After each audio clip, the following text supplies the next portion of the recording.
اعوذ باللہ من الشیطان الرجیم بسم اللہ الرحمن الرحیم لا تدرکہ الابصار وہو یدرک الابصار وہو اللطیف الخبیر، اسے نگاہیں نہیں پا سکتی۔ کیوں؟ هو اللطیف، وہ اتنا لطیف ہے، اتنا لطیف ہے، اتنا لطیف ہے کہ تمہاری نگاہیں اسے نہیں پا سکتی، نہیں دیکھ سکتی۔ لا تدرکہ الابصار وہو یدرک الابصار، وہ تمہاری نگاہوں کو پا لیتا ہے، جو اس لیے کہ وہ خبیر ہے، وہ باخبر ہے۔ تو لطیف اور خبیر کے جو دو یہاں اسماء آئے ہیں وہ در حقیقت اس نوعیت سے کہ وہ تو اتنی لطیف ہستی ہے۔ چنانچہ شب معراج میں بھی آیا حضور نے اللہ کو دیکھا یا نہیں دیکھا، اس میں کچھ اختلاف ہے۔ حضرت علی کی رائے یہ ہے کہ دیکھا، حضور نے اللہ کو دیکھا، لیکن حضرت عمر اور حضرت عائشہ رضی اللہ تعالی عنہ ان کی رائے یہ ہے کہ نہیں، اور حضرت عائشہ کا قول یہ ہے نور انا یرا، تو نور ہے، اسے دیکھا کیسے جائے گا؟ تو وہ اتنی لطیف ہستی ہے کہ اس کا دیکھنا ہماری نگاہوں سے ہم نہیں دیکھ سکتے، دل کی آنکھ سے دیکھ سکتے، دل کی آنکھ سے محمد رسول اللہ دنیا میں بیٹھ کر بھی دیکھ سکتے تھے، لیکن ان آنکھوں سے دیکھنا ممکن نہیں ہے۔ جیسے کہ حضرت موسیٰ نے جب استدعا کی تھی رب ارنی انظر الیک، تو صاف کہہ دیا کہ لن ترانی، تم مجھے نہیں دیکھ سکتے۔ لا تدرکہ الابصار، اسے نگاہیں نہیں پا سکتی، ادراک نہیں کر سکتی اس کا تمہاری نگاہیں۔ وہو یدرک الابصار، وہ تمہاری نگاہوں کو پا لیتا ہے، وہ دیکھ رہا ہے تمہیں، ہر چیز تمہاری جو ہے وہ اس کے سامنے آیا ہے۔ وہو اللطیف الخبیر۔ قد جاءکم بصائر من ربکم، دیکھو تمہارے پاس آ چکی ہیں بصیرت افروز باتیں تمہارے رب کی طرف سے۔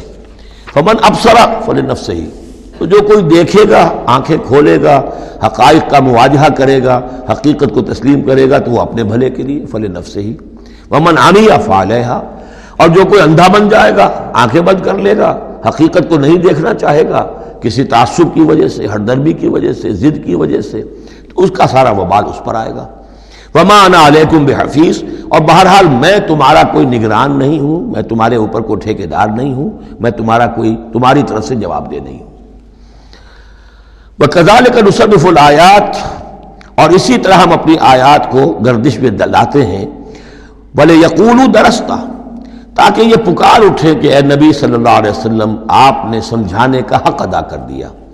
درستہ اصل میں عربی زبان میں آتا درس یدرسو، لکھنا مٹانا، لکھنا مٹانا۔ جیسے بچے شروع میں جب کوئی تعلیم حاصل کرتے ہیں تو تختی ہے، تختی لکھی پھر دھو دی، پھر لکھی پھر دھو دی۔ اب تو خیر تختی وقتی شاید آج لوگوں کے ذہنوں سے نکل گئی ہوں گی باتیں۔ آج کا بچہ کیا سمجھے گا تختی کس بلا کا نام ہے؟ یا سلیٹ ہوتی تھی، اب اس میں کچھ کیا، پھر دھو دیا، پھر کچھ لکھا، پھر صاف کر دیا۔ تو یہ ہے کہ کسی کو پڑھانے کے لیے تدریجاً بار بار درستہ، اے نبی آپ نے خوب بار بار ہر طرح سے، ہر اعتبار سے، ایک پھول کا مضمون ہے تو 100 رنگ سے باندھوں، آپ نے بات سمجھا دی۔ وَلِنُبَيِّنَهُ لِقَوْمٍ يَعْلَمُونَ، تاکہ واضح کر دیں ہم اس کو ہر طرح سے ان لوگوں کے لیے جو علم حاصل کرنا چاہیں یا جو علم رکھتے ہیں۔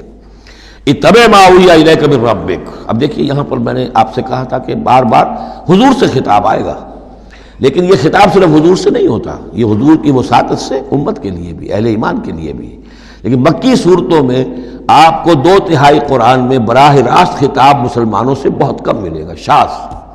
یہ خطاب جو ہے چونکہ جب امت کی شکل بنی ہے مسلمانوں کی، وہ تحویل قبلہ کی بات بنی، اب امت ہے۔ کذالک جعلناکم امۃ وسطا لتکونوا شہداء علی الناس ویکون الرسول علیکم شہیدا۔ پھر خطاب، پھر تو ایک سورہ حجرات جو ہے 18 آیتیں 5 دفعہ یا ایھا الذین آمنوا، یا ایھا الذین آمنوا، یا ایھا الذین آمنوا، یا ایھا الذین آمنوا، لیکن یہ کہ آپ کو اتنی لمبی لمبی صورتوں میں یا ایھا الذین آمنوا ملے گا ہی نہیں۔ اہل ایمان سے بھی جو کہا جا رہا ہے وہ حضور سے واحد کے صیغے میں، اتبع ما اوحی الیک من ربک، پیروی کرو اس کی جو وحی کیا جا رہا ہے آپ کی طرف، آپ کے رب کی طرف سے۔ اور یہ صرف حضور کو نہیں، سب کے لیے۔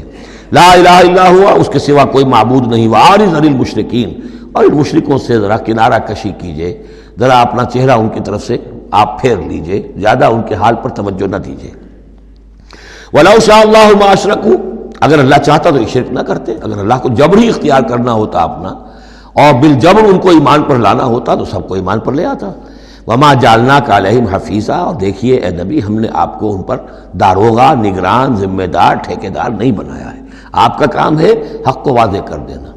انذر بہ، ذکر بہ، بشر بہ، اس قرآن کے ذریعے بشارت دیتے رہیے، قرآن کے ذریعے خبردار کرتے رہیے، قرآن کے ذریعے تذکیر کرتے رہیے، آپ کا کام یہ ہے۔ فذکر انما انت مذکر لست علیہم بمسیطر، یاد دہانی کرائیے اس لیے کہ آپ یاد دہانی کرانے والے ہیں، آپ ان کے اوپر داروغہ نہیں ہیں۔ وما انت علیہم بوکیل ولا تسبوا الذین یدعون من دون اللہ فیسبوا اللہ عدوا بغیر علم۔ اب یہاں مسلمانوں سے خطاب ہے، لیکن دیکھیے یا ایھا الذین آمنوا نہیں ہے، یہ خاص ہے قرآن کے اسلوب کو سمجھنے کے لیے۔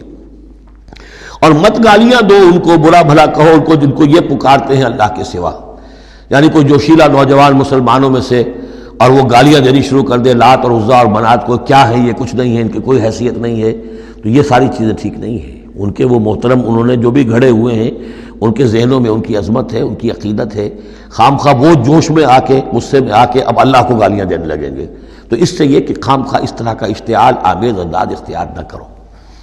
ولا تسبوا الذین یدعون من دون اللہ، مت گالیاں دو یا برا بھلا کہو انہیں جنہیں یہ پکارتے ہیں اللہ کے سوا، فیسبوا اللہ عدوا بغیر علم، تو اللہ کو گالیاں دینے لگ جائیں گے زیادتی کے اندر آ کر، زدم زدہ میں آ کر، بغیر علم کے۔ کذالک زینا لکل امۃ عملہم، اسی طرح ہم نے ہر قوم کے لیے اس کے عمل کو مزین کر دیا ہے، وہ اسی میں خوش ہے، مگن ہے۔ ہمارے آباء و اجداد کی مورتیاں ہیں، یہ دیویاں ہیں، دیوتا ہیں، اس میں مگن ہیں، ان کے احساسات ہیں، ان کے جذبات ہیں۔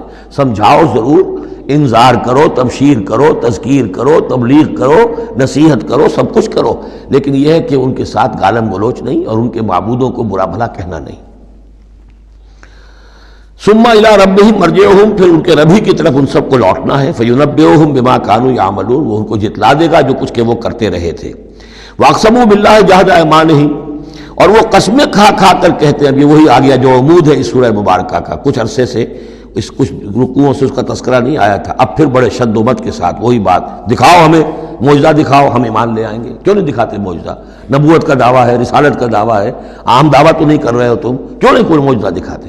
جب خود کہتے ہو کہ موسیٰ نے دکھائے، عیسیٰ نے دکھائے، فلاں نے دکھائے، قوم سمود کو دکھا دیا گیا معجزہ، تو آخر کیا قیامت آ گئی، ہمیں کیوں نہیں معجزہ دکھاتے؟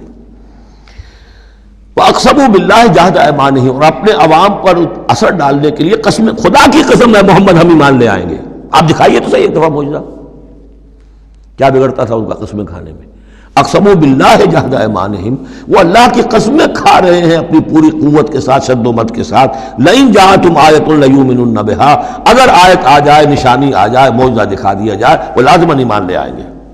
قل انما الآیات عند اللہ، کہہ دیجئے نشانیاں تو سب اللہ کے اختیار میں، میرے اختیار میں نہیں، اللہ کا فیصلہ وہ نہیں دکھانا چاہتا۔ اب اس میں جو اثر پڑ سکتا تھا اہل ایمان پر، اس کا جواب ہے آگے، وما یشعرکم، اے مسلمانوں تمہیں کیا پتا ہے، انہا اذا جاءت لا یؤمنون، جب وہ نشانی آ جائے گی تب بھی یہ نہیں مانیں گے، لیکن ان کی مہلت ختم ہو جائے گی، پھر وہ عذاب فوری طور پر آ جائے گا۔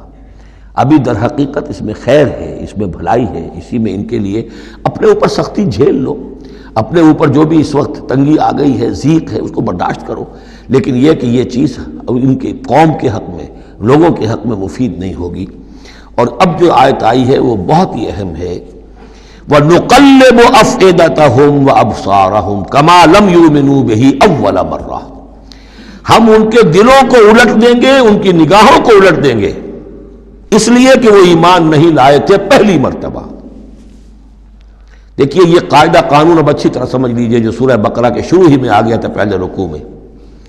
انسان کا معاملہ یہ ہے کہ اللہ تعالیٰ نے اسے جو صلاحیتیں دی ہیں، اگر وہ اس کو استعمال کرے گا تو اس صلاحیت میں اضافہ ہوتا ہے۔